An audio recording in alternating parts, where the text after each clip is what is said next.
ماما یو څو روپۍ راکړه کور لپاره پرې ډوډۍ اخلم. د چا زوی؟ زه د شاولي زوی یم. د شاولي زوی؟ یا الله ته په دې افغانانو باندې ورحمېږي. ځه بچیه کور ته پرې ډوډۍ ویسه. دا زه وګورم چې دا ډوډۍ وړي او که نه. یا الله دا کوم حالات په ما باندې راغی، پیسې هم خلاصې شوې او پوډر ټول ځان مې خوږېږي، نه په خېټه ماړه شو او نه په پوډرو. جانه هلته ماما مې راغی راته پیسې راکړه چې دا واخله پرې ډوډۍ ځان ته واخله. ده شاباس بچی شاباس، ته ورځه کور ته، زه ډوډۍ اخلم، راځم ځه. نه پلار جانه زه تا سره ځم. زه درته وایم ګوره زه خواته لاړ شه. داس رقم کار ده ده داسې بازار خراب ده، یو پوډریم نه ښکاري.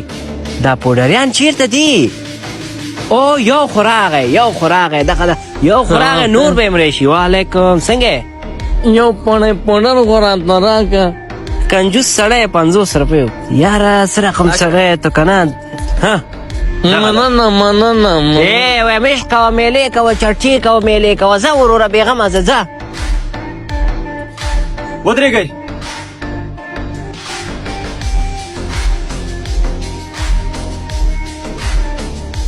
و بدبخته بې غیرته بې وجدانه، لږ د الله نه وشرمېږه. ستا ګلالي بچي خار په خار کور په کور ګرځي خیرات ټولې، ته د هغه خیرات پیسې راوړې او دلته پې پوډر اخلې.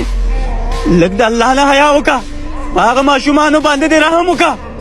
او تا ته وګوره، تا ته الله څومره ښایسته ځواني درکړې ده، خو تا د دې کلي ټول ځوانان په پوډرو باندې روږدي کړه. لږ د الله نه ویرېږه، توبه وباسه.